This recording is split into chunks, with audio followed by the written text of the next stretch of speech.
Olá, minha gente! Quem tava com saudade, põe o dedo aqui que já vai fechar.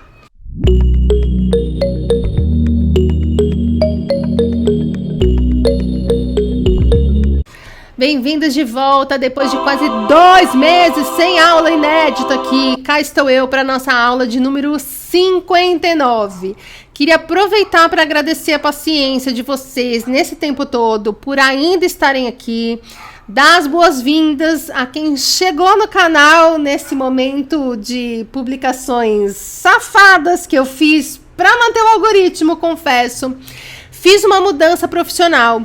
Eu dei um tempo de atender individualmente em terapia, que eu observei que 99% das sessões são sempre iguais. São as mesmas situações, as mesmas dúvidas, as mesmas perguntas, as mesmas respostas, as mesmas indicações. Isso começou a me angustiar, gente. Porque é um tempo meu que eu atendo uma pessoa. E uma pessoa das que podem pagar o preço da sessão. E começou a me irritar e me angustiar porque a grande maioria das pessoas que chegavam no atendimento individual de terapia estava disposta a pagar uma sessão, 2 no máximo. Ou seja, sem dar continuidade, porque elas estavam vindo de um caminho em que elas já tinham gasto tudo com os médicos e os terapeutas errados e criaram uma expectativa que eu, por ter estado naquele lugar onde elas se encontravam, por entender situações que nos consultórios elas viam que não estavam sendo compreendidas, que eu fizesse algum milagre e resolvesse, assim, num passo de mágica, a situação por elas. E não a orientação que eu podia dar, a ajuda terapêutica que eu poderia dar para que as pessoas se curassem por elas mesmas, porque é esse o trabalho do burnout. Então eu comecei a ficar irritada, comecei a ficar angustiada. Eu vou deixar aqui, inclusive, um vídeo que eu fiz no outro canal, onde eu falo mais sobre essa mudança que eu fiz na minha profissão e tal. Então eu tomei a decisão de aproveitar esse tempo que eu estava dando, não estava dando porque eu estava recebendo, né, dinheiro por isso, mas que eu estava investindo, em ajudar uma pessoa da maneira errada, porque a expectativa estava completamente errada. Criando mais conteúdo que possa chegar em muito mais pessoas. Então, um jeito que eu acho mais útil de aproveitamento do meu tempo, criando produtos que sejam mais acessíveis financeiramente a muito mais gente e também aproveitando o tempo em que eu não estou atendendo uma pessoa para aprender como eu faço para que a divulgação desses produtos possa alcançar gente que não sabe nem que eu existo por enquanto. Então, na prática, isso significa que eu estou produzindo mais aulões como o da disbiose ou do açúcar, que já estão disponíveis faz um tempo, né? Para quem não sabe, esses aulões são masterclasses em que eu conto tudo que você precisa saber sobre alguma coisa específica, fundamental, para que você entenda para onde ir no seu tratamento, que ajuda a buscar, no que focar, o que mudar, o que fazer. Nesse tempo que eu tive ausente aqui do canal das aulas gratuitas, eu estava justamente mergulhada na produção dos primeiros 4 aulões. Eu vou lançar os primeiros 4 aulões juntos, porque eu acho que um conversa com o outro, um vai gerar interesse pelo outro, e eu acho um balde de água fria. Você tá vendo uma aula que te deixa interessada num segundo assunto, e esse segundo assunto não tá disponível, você fica no vácuo. Então eu vou lançar os 4 juntos, porque eu tô falando de uma coisa, cito o outro, você se interessou, tem o outro, e eu acho que vai dar bom, tá? E além de estar produzindo esses 4 aulões, eu continuo fazendo conteúdo normal, de vídeos, de post, de podcast, de reels, de stories, e eu faço tudo sozinha. E também fiz uns cursos para aprender mais sobre engajamento, sobre vendas, para que eu consiga divulgar esses aulões de uma maneira mais profissa, né? Mais eficaz. E trazer mais gente aqui para fazer parte dessa turminha que já aprendeu que a gente não resolve burnout tomando antidepressivo, e sim tomando atitudes. E aí o que eu tive que sacrificar durante esse tempinho foram as aulas gratuitas, já que são a parte do conteúdo que eu preciso investir um tempo maior. Eu vou fazer mais aulões depois desses 4 primeiros que eu vou lançar, mas se eu precisar de mais um tempo para investir na produção desses aulões, eu não vou mais sacrificar o canal de aulas, aí eu sacrifico os vídeos extras, por exemplo, durante a semana no canal de vídeos ou podcast, sei lá, mas não mais aqui o canal de aulas, tá? Cada vez um se sacrifica, senão fica aqui abandonado, e eu não quero deixar aqui abandonado por 3 motivos. O primeiro e mais importante é que essas aulas são importantes. Eu tenho consciência que essas aulas complementam a terapia de quem não tem recursos para ter um psicólogo de primeira. E até para quem tem, eu acho que é a visão de quem passou pelo problema, de quem está aprendendo a lidar com as coisas para sair de um burnout, vai ser sempre diferente da de um profissional que entende o burnout na teoria, né? O segundo motivo é que escrever aula requer prática. A gente perde a mão quando a gente para de escrever. E isso vale para tudo. O Seinfeld, por exemplo, sempre falou que ele precisa escrever alguma coisa do material das apresentações de stand-up dele todos os dias. Porque se ele não escrever todos os dias, ele enferruja. Fica mais lento, fica mais distante da crítica, das observações, do raciocínio, de velocidade que ele precisa ter. Todo escritor sabe que isso é um procedimento padrão. A gente precisa escrever alguma coisa, qualquer coisa, para manter o músculo da escrita em boa forma, entendeu? Então, apesar de estar escrevendo todos esses aulões, são coisas diferentes, são formas diferentes de comunicar um conteúdo, de fazer associação de ideias, entendeu? Então, eu não quero perder a mão das aulas gratuitas. E o terceiro, gente, é o engajamento. Não vou mentir, né? Apesar de eu ter colocado os 2 áudios do quadro Não É Só Com Você lá do podcast aqui no canal, o YouTube saca que os cliques diminuem, ele assume que o conteúdo tá ruim e passa a oferecer para menos pessoas. Então eu quero aproveitar para pedir para você dar um like aqui, fazer um comentário, compartilhar essa aula, alguma coisa de interação para que o YouTube entenda que nós voltamos com força total. E como nesse tempo eu estudei SEO, queria dizer que eu vou fazer uma introdução na aula que eu posso repetir algumas coisas que eu acabei de falar, mas tenha paciência que é para o canal crescer, para que mais pessoas descubram essa maluca burnoutada aqui que fala coisas contraintuitivas que ninguém fala com medo de ser cancelado. Então é isso, muito obrigada pela paciência, por ainda estar aqui comigo, por ter esperado sem me cobrar, obrigada a quem comenta, o YouTube não me avisa quando tem comentários novos nesse canal, então de vez em quando eu preciso passar aula por aula respondendo os comentários, então caso você tenha ficado no vácuo, calma, eu já vou te responder. Continua comentando que me ajuda a crescer o canal. E quando você precisar que eu veja logo o seu comentário, me manda no direct do Instagram, faz um comentário no canal de vídeos ou comenta na aula mais recente desse canal aqui. Porque sempre quando eu publico uma aula nova, naturalmente eu vou checar os comentários das aulas mais recentes com mais frequência. Ok? Vamos lá? Aula!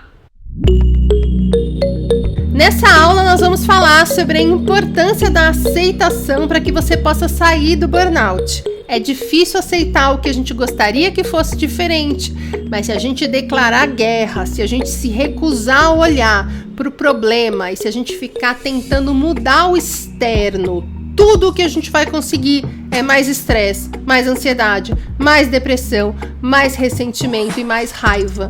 Então vamos falar sobre como sair desse ciclo de angústia em que eu não quero ficar doente e aí eu fico mais doente por conta disso? Mas antes, se você está chegando agora, meu nome é Roberta Caruzzi, esse é o canal de aulas e aqui você encontra as respostas para tudo que você sempre quis saber sobre burnout, mas não tinha para quem perguntar. Porque as pessoas acham que burnout é coisa da nossa cabeça, que a gente só precisa aprender a relaxar e a dizer não, mas quem passou por isso, como eu e você, sabe que o buraco é muito, muito mais embaixo. Tem quase 60 aulas aqui no canal com os temas sobre os quais eu gostaria de ter ouvido lá atrás quando eu colapsei. Os áudios estão lá no podcast, onde também a gente tem o quadro Não É Só Com Você, em que eu leio um depoimento de uma pessoa burnoutada e comento, oriento, falo sobre a minha própria experiência.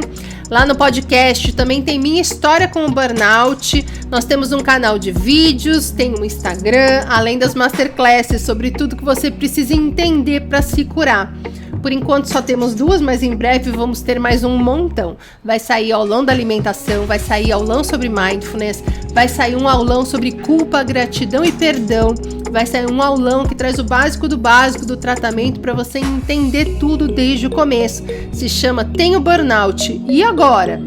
Depois a gente vai ter aulão do dinheiro, aulão da volta para o trabalho depois de burnoutar e o aulão para profissionais da área da saúde para ajudar melhor o paciente burnoutado. Ano que vem nós vamos ter uma imersão de saúde mental que vai ser a coisa mais linda do mundo. E você pode sugerir mais coisas que você gostaria de ver por aqui, sejam temas de vídeos, temas de aulas, sugestões de produtos, quadros do podcast, etc, etc. Vai ser muito bem-vinda a sua sugestão. Então vamos lá. Eu tô há tempos, gente, querendo fazer esse tema. Eu acho que ele não saiu antes porque eu não estava pronta. Porque eu mesma não tinha aceitado completamente tudo o que me aconteceu. Basta ver a dificuldade que eu tive quando eu entrei no climatério para aceitar que eu já tinha finalmente resolvido a insônia e a fadiga do burnout depois de 9 anos e meio. E aí o climatério me trouxe o quê? Depois de eu fiquei 9 anos e meio com insônia, com fadiga, 6 meses curtindo a vida sem insônia, e aí o climatério me trouxe mais fadiga, insônia, além de dor de cabeça e cólica. Eu tive dificuldade em aceitar. Eu fiquei muito puta. Eu falei, poxa, eu fiquei 3 anos sem diagnóstico, 7 sem tratamento. Quando eu consigo acertar tudo e conseguir resolver a insônia e a fadiga, o climatério vem e me derruba justamente com fadiga e com insônia? Eu não curti nem 6 meses de uma rotina mais ou menos normal, cara. Ó, foi muito complicado isso pra mim. Foi muito complicado. Só 3 disclaimers aqui pra quem tá chegando agora. 1. Você pode saber em detalhes essa história de 3 anos sem diagnóstico, 7 anos sem tratamento lá no podcast. Lá tem um quadro chamado Minha História com Burnout, são 6 episódios, eu vou deixar para você o link de todos os episódios aqui embaixo no descritivo. 2, eu não cheguei a resolver a fadiga completamente, porque justamente por conta desses 7 anos sempre piorando com tratamentos errados, e os 25 anos anteriores de estresse crônico, a situação ficou muito grave, principalmente a respeito do meu intestino, a ponto de eu ter ficado correndo o risco de ter um AVC. Então, é preciso paciência para conseguir resolver tudo, né? A gente não consegue resolver tudo isso nos 3 anos de tratamento correto que eu venho fazendo. 3 anos e 1 mês. Eu já consigo ter uma rotina muito próxima do normal, mas que ainda requer bastante atenção com os meus limites, porque se eu exagerar, eu preciso de um dia inteiro, no mínimo, para descansar. Perto do que era, milagre, paraíso e felicidade. Mas perto de uma cura, ainda tem fadiga, e eu sou muito honesta a esse respeito em todo o meu conteúdo, porque cura para mim é quando eu voltar a ter a liberdade de fazer qualquer coisa como eu tinha antes de colapsar. Você pode assistir aqui no canal a aula 3, eu vou deixar aqui em cima, caso você não tenha me visto ainda, falar sobre o que eu considero o tratamento certo, que foi o que deu certo para mim. E 3, a insônia que eu tive nesse período foi tão absurda que eu ainda lido com um transtorno de estresse pós-traumático por conta disso, e por esse motivo, quando eu entrei no climatério e passei a ter de novo a insônia que eu julgava ter sido, quer dizer, que tinha sido resolvida, mas que na minha cabeça nunca mais ia voltar naquele nível, né? Eu tive que segurar uma onda emocional, assim, surreal. Vou deixar aqui também em cima um vlog que eu fiz no outro canal, onde eu falo sobre isso. Voltando. Ao mesmo tempo, eu recentemente consegui resolver a minha relação com a comida em coisa de 85, quase 90%, eu acho. E aí eu tive um momento eureka em relação a esse negócio da aceitação. Então eu acho que esse é o momento da gente falar sobre isso aqui. Vamos começar entendendo o que é aceitação, porque esse é um conceito que, assim como gratidão e perdão, foi completamente desviado do significado correto de uns tempos para cá. Aceitar é tão somente reconhecer que um fato existe. Então, aceitar que eu tive um burnout, apesar de a realidade em que eu queria estar me vendo agora, é uma em que eu estaria me sentindo bem, tendo energia o dia inteiro e dormindo super bem todas as noites. Aceitar que eu sou gorda, apesar de a realidade em que eu gostaria de me ver hoje é uma em que eu teria o corpo da Giovanna Eubank. O problema da gente compreender isso é Rufem os tambores.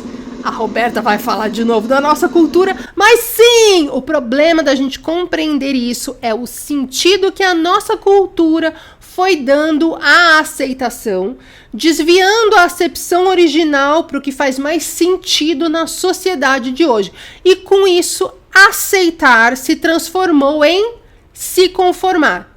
E é acreditar nisso que está te atrapalhando a aceitar a sua realidade de vida atual e, como consequência, fica preso, atolado num lugar de raiva, revolta, indignação, angústia, desânimo e doença, ao invés de conseguir se curar. Então, talvez a gente precise aqui deixar claro o que não é aceitação. Aceitar não é se conformar, não é desistir, não é concordar que tudo bem uma coisa ruim ter acontecido, ou algo extremamente difícil esteja acontecendo na sua realidade, ou algo que você queria muito que não rolou, ou que você não queria que acabou rolando. Aceitar não é falar, não era para ser, e chorar até dormir, porque você nunca vai conseguir, porque não é para você. A nossa cultura incentiva uma coisa muito adoecedora, que é a consequência da infantilidade da nossa sociedade. Ela incentiva que a gente realmente acredite que nós somos onipotentes. Ou seja, que a gente pode ter o que a gente quiser, se a gente se esforçar o suficiente. O resultado disso é todo mundo acreditando que o dinheiro resolve tudo e que vale tudo para conseguir enriquecer. E quem não está conseguindo ser, entre aspas aqui, vencedor, fracassou. É um preguiçoso, um fardo que os fortes precisam arrastar. A gente vê na pele isso quando as pessoas à nossa volta começam a deixar muito claro o que pensam do nosso burnout, né? Que é preguiça, que foi uma escolha, que é coisa de rico porque pobre não pode se dar a esse luxo, que é um fracasso, que é fraqueza, que a gente virou um estorvo na família, que os colegas de trabalho vão ficar sobrecarregados durante o nosso afastamento, porque nós não fomos fortes o suficiente, que nós não nos esforçamos o suficiente. E essa cultura nos ensina desde cedo que nós não somos bons o suficiente nunca, que nós não estamos nos esforçando o suficiente nunca, e que o fato de a gente não ter sucesso que significa hoje ser rico, é uma falha nossa, uma evidência de que a gente não tem tanto valor quanto aqueles que estão vencendo, chegando lá e sendo bem-sucedidos, e que por isso a gente merece ser humilhado, levar deboche, ser cancelado na internet, abandonado nos relacionamentos offline, porque quem fica ao nosso lado vai afundar junto com a gente. A gente aprende desde antes de nascer que o nosso sucesso depende da nossa força de vontade e do nosso esforço, desconsiderando-se completamente a infinidade de fatores que interferem nessa dinâmica. É tudo colocado como uma coisa pessoal, como uma conquista individual. E é por isso que hoje a maioria das pessoas se tornaram os seus próprios chefes abusivos, se cobrando produtividade máxima em trabalhos autônomos, abraçando o trabalho dos outros, vendendo férias, respondendo WhatsApp de cliente e de chefe no meio das férias, no meio da madrugada, para que a gente não perca o nosso lugar, o nosso emprego e assim decepcione a família, seja julgado pelo nosso grupo social e, portanto, para que a gente não seja rejeitado. É exatamente essa sensação que nós temos quando entramos num burnout.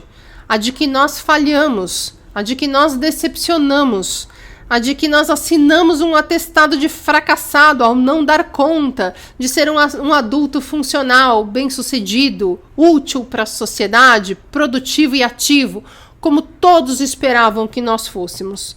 E a gente não percebe que a gente só se sente assim porque até aquele momento a gente estava dedicando a nossa vida, o nosso tempo e a nossa energia, o nosso esforço, unicamente a corresponder às expectativas.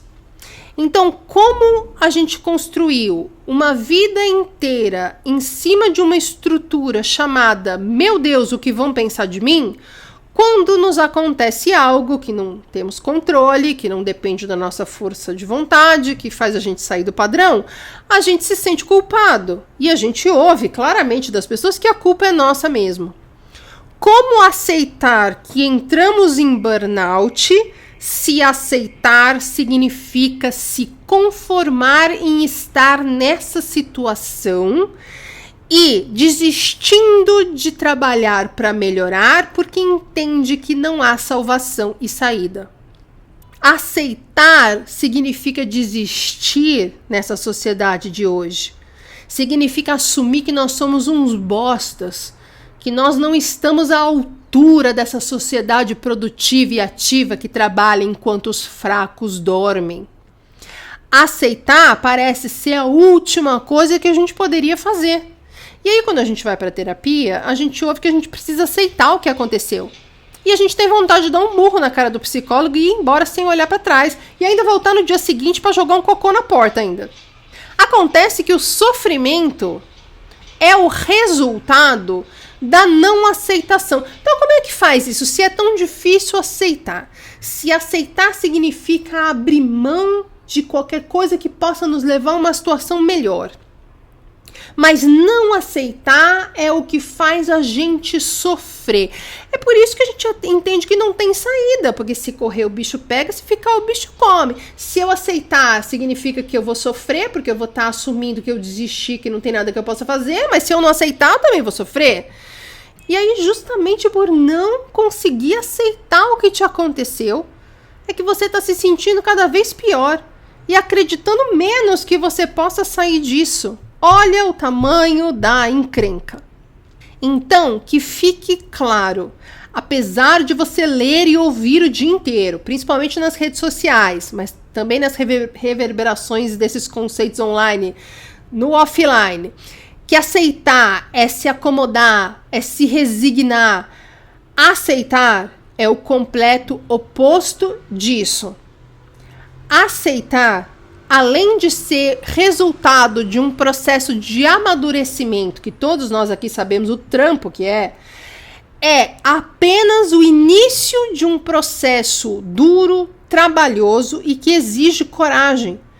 Da gente conseguir se movimentar na vida em direção à cura, à criatividade e à felicidade. Da mesma forma que colocam o burnout como sendo o resultado da gente ser preguiçoso, covarde, molenga, e é justamente o oposto disso, porque só entra em burnout quem lutou tanto e por tanto tempo, que levou o corpo e a mente além de todos os limites.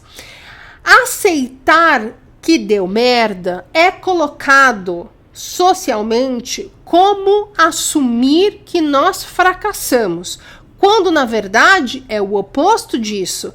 É a gente estar disposto a iniciar um grande e trabalhoso processo de cura e de amadurecimento.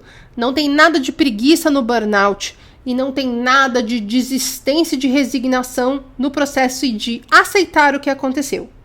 Não aceitar, que é ficar estagnado, atolado, paralisado na culpa, na raiva, na dor, dando murro em ponta de faca, até o dia em que você, ressentido, se convence de que o mundo é injusto e você é uma vítima, o que, gente, mais drena a nossa energia do que qualquer outra coisa.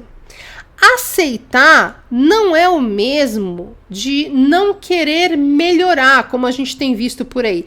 Eu vou usar o exemplo de ser uma mulher gorda, tá? Que é uma realidade minha, que foi um trabalho que eu tive que fazer em mim, para você entender na prática tudo isso que eu tô falando. E aí você faz uma equivalência aí com a sua realidade.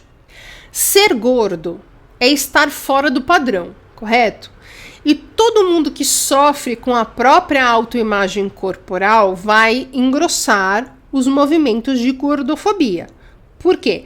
Porque quando a gente se sente mal com uma coisa nossa, quando a gente não consegue aceitar alguma coisa nossa, o nosso maior medo é ser rejeitado por aquilo. Afinal de contas, se a gente não consegue aceitar aquilo em nós, nós vamos sempre entender que ninguém mais conseguirá aceitar aquilo em nós.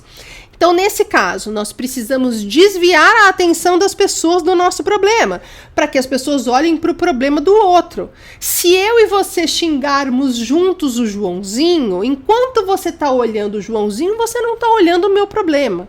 Entendeu? É assim que funciona e é por isso que tem gente fazendo tanta questão de falar que você fracassou, que você tá de frescura, que você podia trabalhar, mas você não trabalha porque não quer.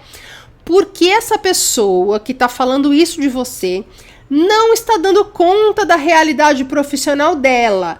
E se ela e o Joãozinho se juntam para te xingar, enquanto o Joãozinho olha para você, não tá prestando atenção que ela não tá dando conta da realidade dela profissional também. Te xingam de fraco para se sentirem fortes. Essa que é a verdade. Voltando. E ser gordo, gente, é como se todo mundo conseguisse esconder o seu pior segredo, mas o gordo não. Porque o cara, sei lá, que tá bebendo demais, que tá impotente, a mulher que tá se sentindo velha, que tá se sentindo sozinha, o cara que tem compulsão por sexo. Se você for aqui na esquina e ficar olhando as pessoas que estão passando na rua, você não vai conseguir perceber se alguma delas tem algum desses problemas que eu acabei de citar. Mas o gordo não. O gordo tem essa questão escancarada ali para todo mundo ver. Então é muito mais fácil apontar o problema do gordo, porque enquanto estão olhando o gordo, não estão olhando para o meu problema, que não é tão claro e que eu precisaria deixar entender nas minhas falas e nas minhas atitudes que ele existe. Vamos todos olhar para o gordo então, e aí você não percebe o meu problema de autoimagem com o meu próprio corpo, etc. Valeu, moto! Vale, obrigada! Beleza, né? Então, o gordo é um alvo fácil de todos os covardes que, por quererem desviar o julgamento dos outros para o que incomoda neles, precisam ir lá falar que, nossa, que desleixo com o seu corpo, nossa, como ficou ridícula essa roupa, nossa, eu só tô preocupado com a sua saúde. E aí, em resposta a isso, surge um movimento de aceitação do corpo. Calma, eu sei que tem muitas camadas aqui, vou passar por todas. Que é um movimento que visa que as pessoas simplesmente aceitem que gordos existem e que são pessoas do mesmo valor que os magros. E aí começa a acontecer várias coisas. A primeira é que esse movimento começa a ser atacado por quem acha que só é gordo quem quer. Afinal de contas, a nossa cultura é a da onipotência, onde só não é rico quem não quer, só não é gordo quem não quer, você só não está no padrão vencedor se não quiser ou se for preguiçoso e não se esforçar o suficiente. É isso que nós ouvimos o dia inteiro. Vamos ignorar todos os inúmeros fatores sociais, econômicos, físicos, mentais, etc., etc., que possam interferir nisso, como sempre é feito.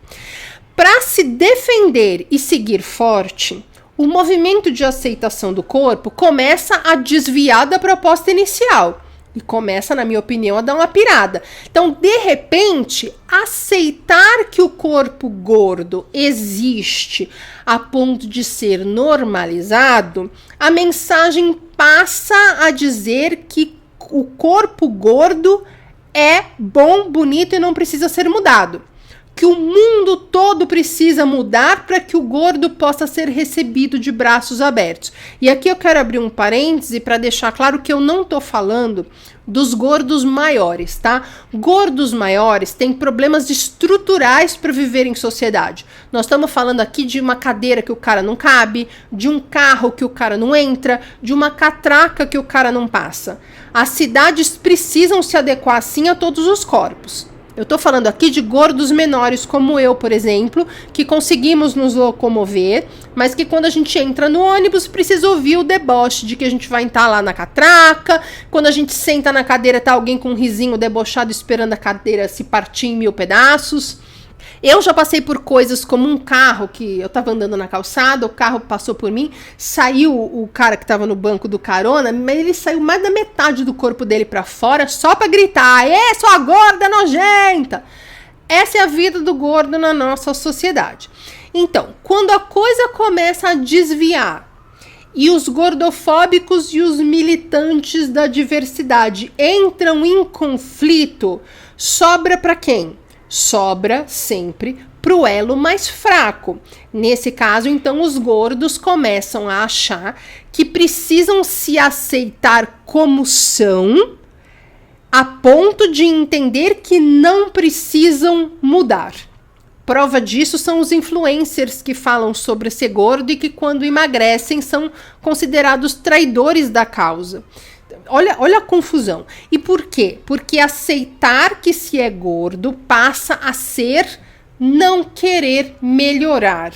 Passa a ser aceitar que a realidade é ótima e eu não preciso, portanto, querer mudar. Não há nada a melhorar. E quando aceitar ser gordo passa a ser achar que o corpo da Thaís Carla é bonito, é como quando a gente está segurando um baralho de cartas. Sabe quando você está segurando o baralho de cartas e de repente cada uma pula para um lado? As coisas fogem completamente do controle e da compreensão. Presta muita atenção no que eu vou falar agora.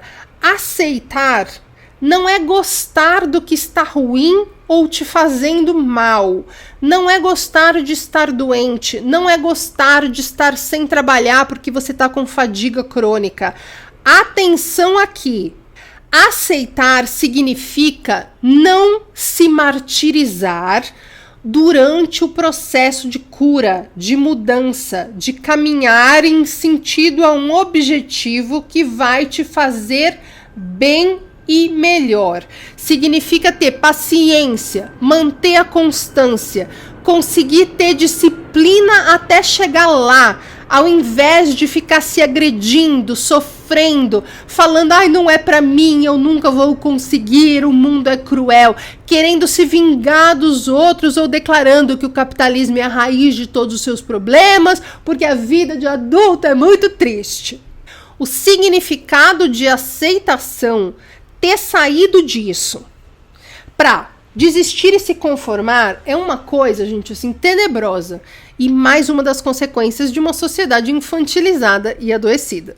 Como esse significado foi adulterado, existe, portanto, atualmente uma loucura de que se a gente não aceitar uma realidade ruim, de que se a gente continuar gritando, deixando claro que nós não estamos de acordo com aquilo, de que foi contra a nossa vontade, de que nós estamos fazendo todo o possível para voltar a fazer o de sempre com força total, existe essa fantasia de que se a gente fizer isso, aquilo na verdade não é real. De que quando a gente assumir que aquilo aconteceu, aí sim aquilo se torna uma realidade. Mas enquanto a gente lutar contra, se recusar a acreditar e resistir a assumir e a aceitar, aquilo não é real. Que a gente não vai ser julgado e rejeitado. E é o que a gente vê por aí, né? O sofrimento, que é o resultado da não aceitação do que está acontecendo na nossa vida ou do que já aconteceu, adiando a cura. Adiando a superação, mantendo a nossa maior dor, assim como um fio desencapado, em que qualquer coisa que rele nele dá um choque. E aí faz a gente ser super reativo, a gente ficar militando agressivamente como forma de mostrar que nós ainda estamos no jogo. A gente entra numa negação louca de tudo que, na verdade, a gente precisa olhar para aquilo para conseguir mudar, para consertar, para arrumar, para fazer parar de doer, para fazer parar de dar medo. Então a gente se recusa a olhar e fica tentando convencer os outros e a si mesmo de que não aconteceu aquilo. Ainda seguindo o exemplo de ser gorda, eu estive em negação metade da minha vida. Na outra metade, eu tive que lidar com as consequências de ter passado metade da vida resistindo em aceitar. Então, metade da vida eu fingia que não era comigo.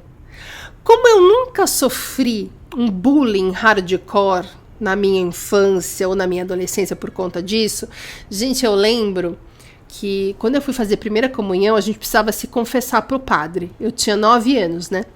9, 10 anos. E eu me lembro de contar, mas assim, aos prantos, pro padre, que eu achava bom que na minha classe tinha uma menina muito mais gorda do que eu. E eu falei isso aos prantos porque era uma realidade que realmente eu nem pensava nisso, mas no fundo eu sabia que aquilo existia, e aí ali naquele momento eu tive que admitir para mim e para ele, representando Deus ali, de que eu era uma pessoa tão calhorda que eu ficava feliz que existia uma menina mais gorda do que eu na minha classe, que assim enchia um saco dela e não o meu. Eu não me lembro, mas com toda certeza eu participei de alguma fofoca ou de alguma coisa dessas em que, gente, vamos olhar para ela, que assim vocês não olham para mim. Eu torcia para essa moça não emagrecer, porque enquanto ela existisse ali naquele grupo sendo maior do que eu não corria o risco de alguém debochar de mim por ser gorda. Então essa era uma informação que existia em mim, mas que eu só ouvia alguma merda, algum julgamento, alguma humilhação por conta disso quando eu estava do lado da minha tia. Quando eu não estava do lado da minha tia, eu não sofria esse bullying. Então eu criei uma realidade ali onde ser gorda era uma coisa que não existia. Só quando eu estava do lado da minha tia. Então, longe da minha tia, eu não tinha problema nenhum com a minha aparência, nada estava acontecendo, não tinha nada que eu precisasse melhorar, mexer. Eu simplesmente não via o que estava acontecendo. Eu compensava isso sendo CDF, já que eu sempre fui muito inteligente. Então, eu focava no sou inteligente e esquecia, convenientemente, que eu tinha uma questão ali física a resolver. Então, eu fingia que não estava acontecendo nada. Na segunda metade da vida, eu precisei lidar com as consequências dessa negação, desse não olhar para isso. E tudo o que dava errado na minha vida, eu justificava que é porque eu era gorda. Então, eu passei do 8 para o 80. E aí, eu comecei a alternar as fases em que eu fazia dietas absurdas e radicais, com as quais eu perdi em média 30, 35 quilos para depois ganhar 35, 40, porque eu não tinha resolvido o que me fazia comer demais, né? Eu sempre usei a comida para regular minhas emoções. E fases em que eu, entre aspas, me aceitava, no sentido de me conformar que eu era gorda e isso nunca ia mudar. Até que, quando eu estava no ápice do estresse crônico, na verdade já em burnout, mas antes do colapso, e sem me dar conta de nada disso, eu entrei numas de desistir mesmo, assim, de falar, bom, como eu entendi que ser gorda não me impede de viver nada, porque eu já estava super bem profissionalmente, aos olhos dos outros, já tinha percebido que eu podia manter uma vida amorosa, sexual, animada, mesmo sendo gorda, porque por muito tempo eu acreditei que esse era um impedimento, né? Eu acreditava que o problema era esse, que era ser gorda, quando na verdade era o meu medo de num relacionamento ser criticada, invalidada, rejeitada, como eu sempre tinha sido em casa. Então eu vou comer o que eu quiser e foda-se, chega de dieta, chega de restrições. E quando eu estava a 1 quilo de entrar oficialmente na obesidade mórbida, eu descobri que eu estava com esteatose hepática. E eu precisei fazer dieta pela primeira vez na vida por problemas de saúde e não só de estética. Eu precisei fazer dieta para não morrer com uma cirrose ou com um câncer de fígado. Foi a hora em que eu tive um choque de realidade e finalmente entendi o que eu estava fazendo com o meu corpo, o que não olhar para o problema fez com o meu corpo. Mal sabia eu que a coisa ia ficar bem pior. E aí eu emagreci 40 quilos. Em seguida eu colapsei. Não por conta disso, mas isso fez a coisa ficar ainda pior. Por conta de todos esses problemas que vieram na esteira desses 7 anos sem tratamento correto, eu acabei engordando de volta 15 quilos. E aí eu comecei a xingar meu corpo. Pô, além de não estar sarando, de ficar com essa fadiga, de não reagir a nada do que eu tô fazendo aqui no meu trabalho de cura, que eu achava que estava corretíssimo, ainda por cima estou engordando de novo. Olha, eu tô do tamanho de um palho. Nossa, eu tô horrorosa. Ai, minhas roupas não me servem mais. Olha que horror, meu Deus, como é que pode uma pessoa chegar nesse ponto? E o que eu considero pior de todos. Ah, realmente eu fracassei na vida, porque além de ter burnoutado, ainda por cima, mais uma vez eu tô engordando tudo de novo. Porque apesar de eu ainda estar 25 quilos abaixo do que eu tava, a minha sensação era de que eu tava do mesmo tamanho, né? Talvez pela frustração de ter engordado de novo, de um problema que na minha cabeça eu achei que eu tinha resolvido fazendo a dieta, sei lá. Eu fazia terapia EFT até pouco tempo e a terapeuta de EFT sempre falava que eu precisava me aceitar esteticamente. E, gente, que raiva que eu ficava. Eu não conseguia conceber como ela poderia falar aquilo. Afinal de contas, para mim, aceitar era fazer a mesma coisa que eu tinha feito quando eu achei que eu tinha aceitado, ou seja, desistir. Ou seja, declarar, bom, isso nunca vai mudar, isso não é pra mim, meu destino é ser gorda, então eu posso não fazer mais nada. Posso ficar aqui relaxada na minha alimentação, nos cuidados com a minha saúde, porque eu já entendi que isso não vai mudar. Pra mim, aceitar é isso. Só que fazendo isso, me recusando a aceitar, porque eu achava que aceitar me deixaria cada vez mais gorda e com menos saúde, tudo o que eu consegui, me recusando a aceitar, foi exatamente ficar mais gorda e com menos saúde. Não, eu tinha engordado 10 quilos e nesse movimento de me recusar a aceitar achando que eu ia engordar, eu engordei mais 5. E cada vez mais puta com a terapeuta que me falava sobre aceitação. E só recentemente eu entendi completamente essa questão nessa área da minha vida. Eu tinha aceitado corretamente o burnout. Eu tinha aceitado a reação das pessoas que me abandonaram. Tudo isso com muito mais facilidade e rapidez do que eu estava conseguindo aceitar a questão de ser gorda e de ter engordado de novo. Porque eu não estava conseguindo entender que o fato de eu não aceitar que eu tinha engordado de novo, que eu estava mais gorda de novo, era o que me fazia justamente sentir culpa, raiva, revolta, ressentimento, dor e medo. E por conta disso eu estava descontando tudo na comida, porque eu sempre usei a comida para regular as minhas emoções. Então eu tinha medo de que aceitando eu fosse engordar cada vez mais pro resto da vida e nunca resolver essa situação. Então me recusei a aceitar. E me recusando a aceitar, eu fui ficando cada vez mais gorda, sem ter entendimento de como eu poderia mudar aquela situação. Você entende como a gente, se recusando a aceitar, tem a mesma consequência que a gente acha que teria aceitando, porque nós não entendemos exatamente o que é aceitar? Ui, tamanho da loucura.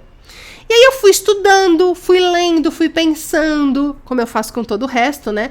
Esse canal é um canal de insights que eu tive no meu processo de cura, afinal de contas, né? Me debruçando sobre isso e tal. Mas enfim, estudando e tal, eu me dei conta que, quanto mais eu negava, quanto mais eu olhava pra fora, quanto mais eu me culpava e culpava os outros pela minha dor, mais eu engordava.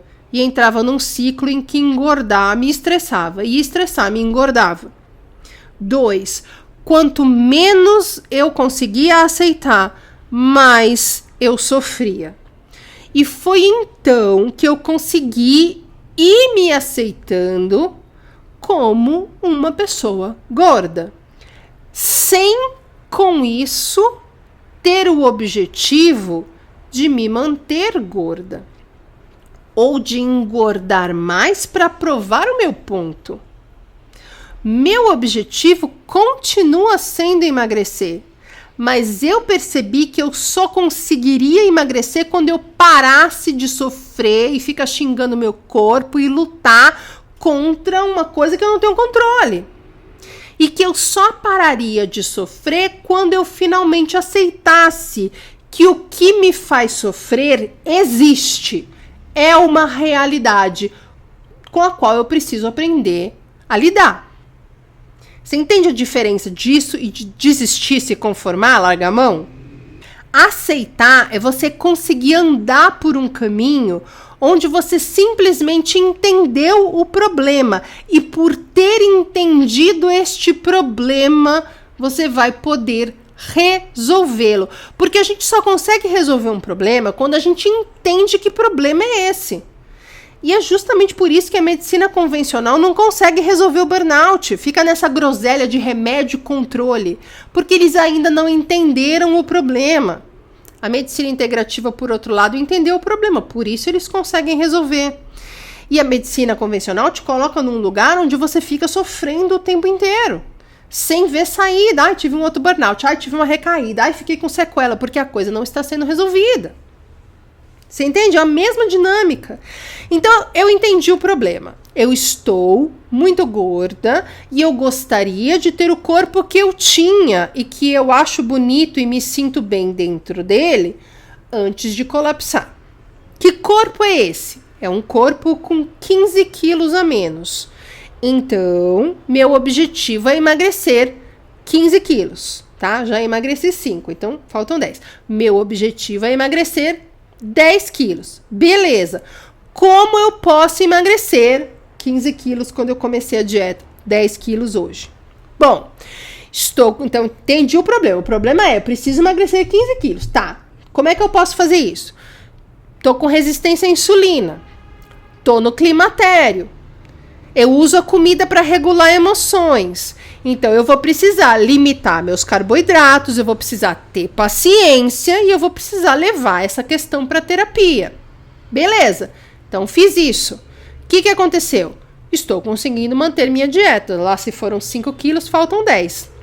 Quando eu não aceitava e não queria aceitar porque achava que eu ia desistir, e isso fazia eu ter tantas emoções que aí eu tentava regular com a comida, eu engordei 5 quilos. Na hora que eu aceitei, entendi o problema e falei, beleza, vamos arregaçar as mangas e lidar com este problema e achar uma solução para isso, já emagreci 5 quilos. Tá?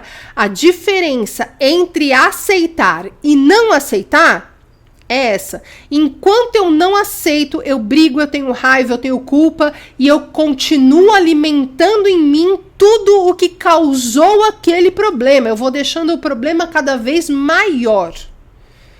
Ok? E quando eu aceito, eu entendo o problema, o que eu tenho que fazer para resolver e entro no movimento de resolver o problema e ele vai ficando cada vez menor. É isso que a gente precisa fazer na questão do burnout também. Você burnoutou. Que merda!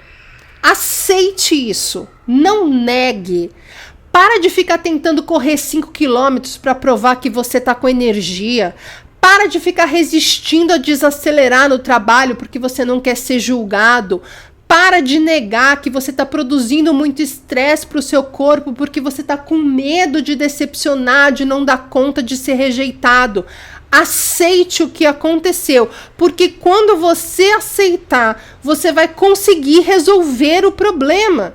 E enquanto você resistir em aceitar, você vai conseguir aumentar o problema e se sentir cada vez mais incapaz de resolvê-lo. Enquanto você não aceita, você fica tomando remédio para voltar a fazer as mesmas coisas do mesmo jeito, aí você cai de novo, se engana que é um outro burnout. Ai, porque eu tenho que controlar o estresse, então eu vou ficar uma semana parado, descansando, aí eu volto com força total, começo tudo de novo. Tá sempre doente, se sentindo mal, puto da vida e se sentindo injustiçado. Porque a consequência de não aceitar é o vitimismo. É a gente olhando para fora e lamentando que coisas ruins acontecem com a gente. Justo com a gente que estava fazendo tudo tão certinho. Os alecrins dourados que se esforçam tanto. A gente fica puto com Deus, com a vida, porque gente ruim tá se dando bem. A gente fica xingando bilionário na rede social, porque é o único jeito da gente se sentir acolhido por um grupo que tá doente, compartilhando meme de Rivotril, culpando o sistema de trabalho, ao invés de olhar para dentro e entender qual é a caralha do problema que fez com que você adoecesse. A culpa não foi sua, não foi uma coisa individual, um problema seu, um fracasso pessoal. Existe um problema social, cultural e coisa e tal. Mas se você não aceita o que te aconteceu, você não se responsabiliza em fazer o que é preciso fazer para se curar. E você será um velho de 80 anos que fica xingando neoliberal no Twitter. Pelo amor de Deus. Você merece muito mais do que isso, gente. Você merece ser feliz. Você passou de todos os seus limites tentando conquistar a vida que você sempre quis. Você não merece menos do que ser feliz. Mas para isso você vai precisar aceitar o que te aconteceu. Tudo o que te aconteceu. Tudo o que está acontecendo, o que você é, o que você fez e o que fizeram com você. Porque a gente só para de sofrer e consegue mudar quando a gente aceita. Não aceitar e se fazer de forte ou de vítima é completamente diferente de olhar para dentro e acessar a força que a gente tem dentro de nós. Ok? Se fazer de forte é completamente diferente de acessar nossa força. Para construir a vida que a gente quer e merece, nós precisamos estar em paz com quem somos. Precisamos estar em paz com o que nos aconteceu, porque é só assim que a gente vai poder se reconciliar com a vida. Quando você não aceita, você se revolta e sofre.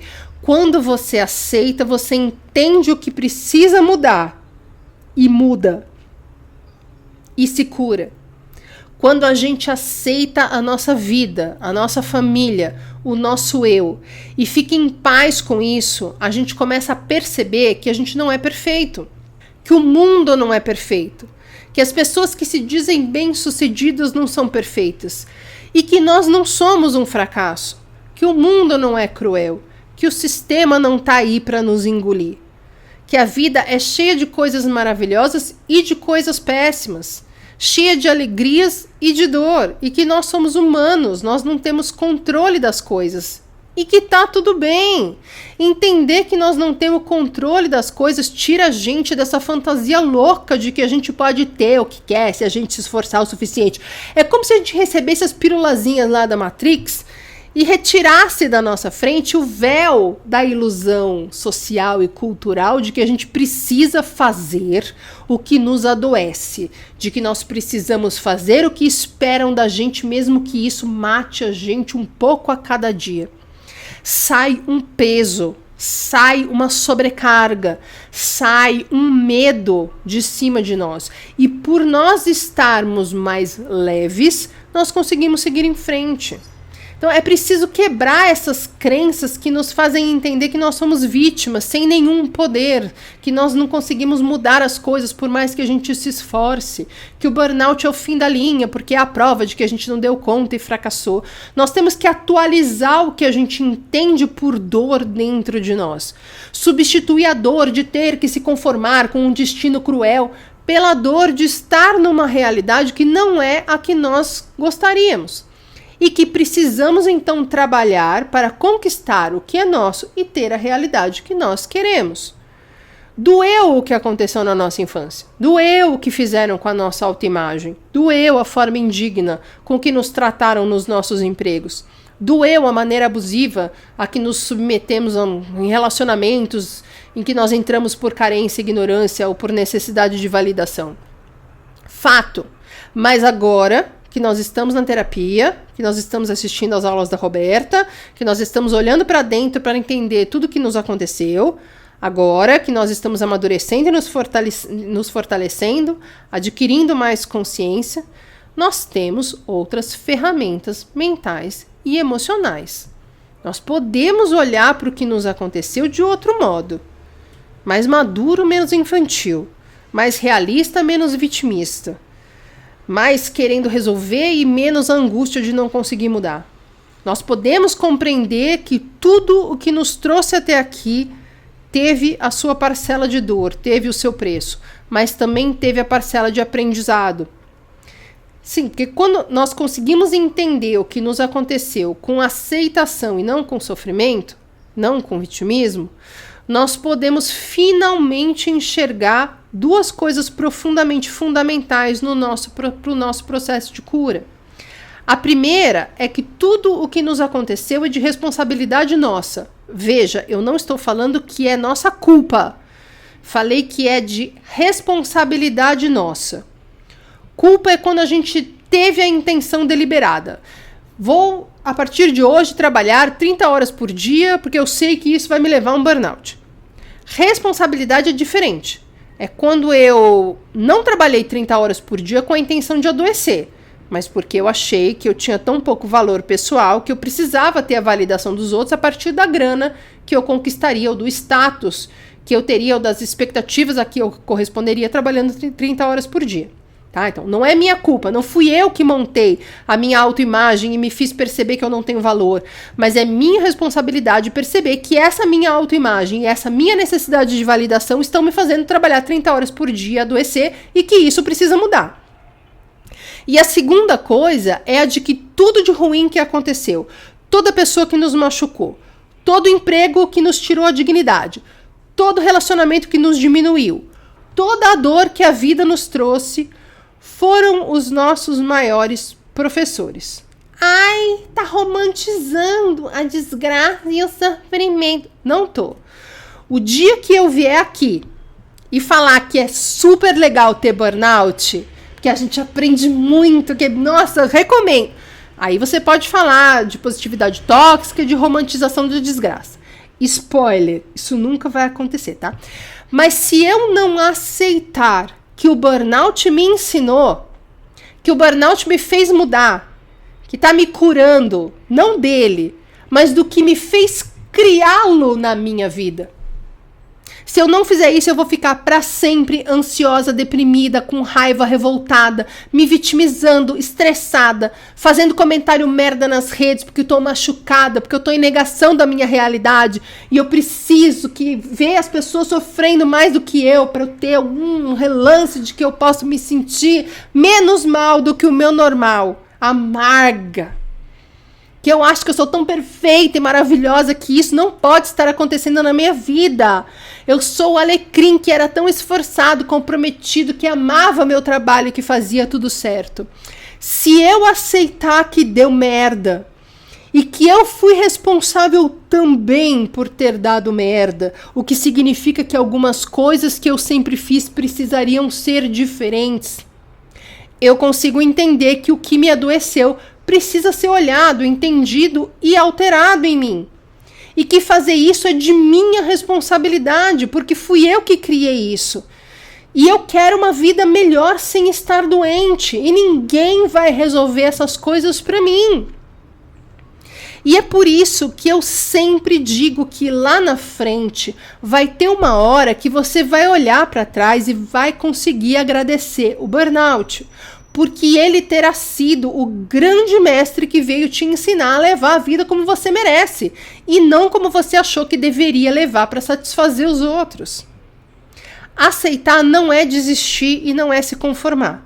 É entender que deu merda e que para sair dela, você precisa entender o que é para fazer, o que precisa mudar.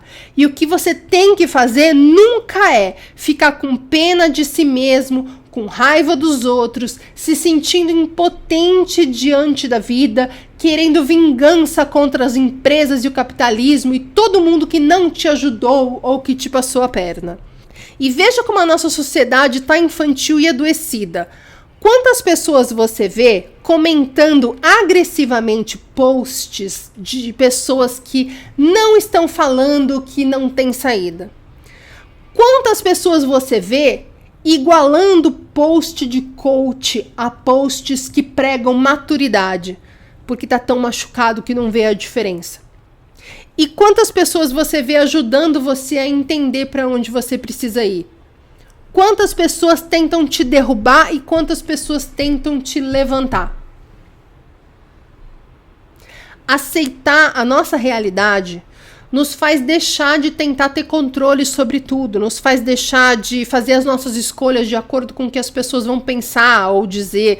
A gente se liberta da necessidade de agradar os outros, que é o que nos sobrecarrega e nos cansa, que é o que nos deixa ansiosos e nos achando não sendo bons o suficiente nunca.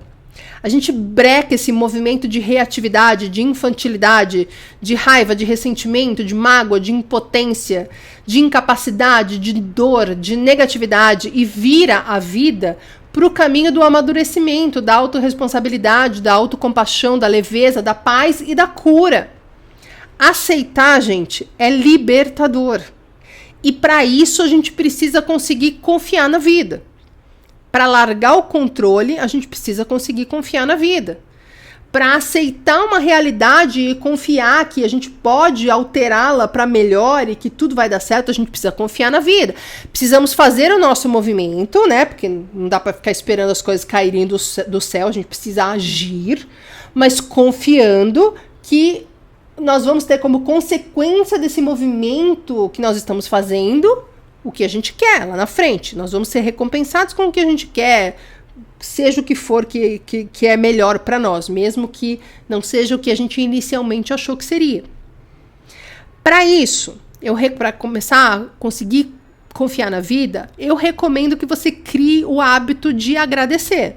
Nós temos uma aula sobre gratidão, eu vou deixar aqui em cima, mas no geral é o seguinte: nós ensinamos ao nosso cérebro, em todo esse caminho de estresse crônico e burnout, nós ensinamos o nosso cérebro a nos mostrar coisas que sejam ruins, que apresentem risco, que nos façam a gente se sentir mal, com medo, que estejam dando errado.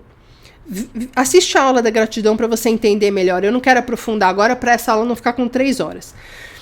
Melhor ainda, espera o aulão que vai sair em agosto sobre culpa, gratidão e perdão. Nossa, tá muito boa essa aula. E a gente precisa agora ensinar o cérebro a que ele nos mostre o lado bom das coisas, o que está dando certo, as oportunidades, as soluções, o oposto do que ele está acostumado a nos mostrar na realidade, no dia a dia. Como a gente ensina o cérebro a mudar de 8 para 80? Criando o hábito da gratidão. Você vai ver a aula, mas é assim. Todo dia você se obriga a listar 10 coisas pelas quais você pode ser grato naquele dia. Vale desde coisas grandes, como tem o chuveiro quente, tem comida na geladeira, até coisas pequenas, tipo, o ônibus passou no ponto bem na hora que eu cheguei, nem precisei ficar esperando. A única regra é 10 coisas sem repetir. Amanhã você não pode repetir uma coisa que você escreveu hoje, são sempre 10 coisas inéditas. Então, meu amigo, você vai ter que achar 10 coisas novas todos os dias. É um trampo! E você vai se flagrar prestando atenção em tudo de bom do seu dia para poder preencher os 10 itens de gratidão. Exatamente o oposto que a gente faz quando a gente está sob estresse, que a gente fica procurando tudo do que a gente precisa se defender. E com isso a gente vai mudando a chavinha do cérebro, criando caminhos neuronais novos, tá? Eu explico tudo na aula. E no aulão, melhor ainda. E aos poucos nós vamos saindo da defensiva, saindo do estresse. Nós começamos a agradecer, a confiar, a perdoar, a aceitar e a ver tudo que é ruim como um aprendizado ou como algo que nos livrou de uma coisa que seria pior ainda. A gente muda a nossa forma de entender a nossa realidade. Do contrário, sem fazer isso, resistindo a agradecer, a aceitar e confiar, tentando ter o controle e provar que não, tá tudo bem com a gente, nós não precisamos mudar nada, ou que a gente é incapaz de mudar, ou que nós não merecemos as coisas boas da vida, a gente segue quicando pelas paredes de tanto estresse, exaustos, sem dormir, ansiosos, raivosos, reativos, sarcásticos, afastando as pessoas e nos vitimizando até a gente concluir um dia que a gente merece o pior da vida, que a gente não pode fazer nada a respeito, que a gente precisa se conformar. Aceite o que aconteceu e você vai poder enxergar o que é preciso mudar e achar em você a força necessária para mudar, para se curar, para ter a vida que você merece, que você lutou tanto para conseguir. Finalmente! Eu espero que essa aula tenha servido para matar as saudades. Agora as próximas aulas seguirão normalmente. Novamente eu agradeço a compreensão e a paciência. Queria dizer, para quem gostou do quadro Não É Só Para Você, que eu postei no lugar das 2 últimas aulas que não entraram, né? Ou quando seriam as 2 últimas aulas, que tem outros episódios novos de Não É Pra Você lá no podcast com novas histórias. O link tá aqui no descritivo e que eu vou deixar aqui na tela final 2 aulas para complementar o que a gente falou hoje. A aula em que eu falo da nossa cultura e a aula em que eu falo sobre vitimismo, tá? Eu vou deixar uma terceira em que eu falo como só amadurecendo a gente consegue sair do burnout. Eu espero que essa aula tenha te ajudado a entender mais coisas que a gente precisa entender para sair do burnout. E obrigada pela companhia e até a próxima!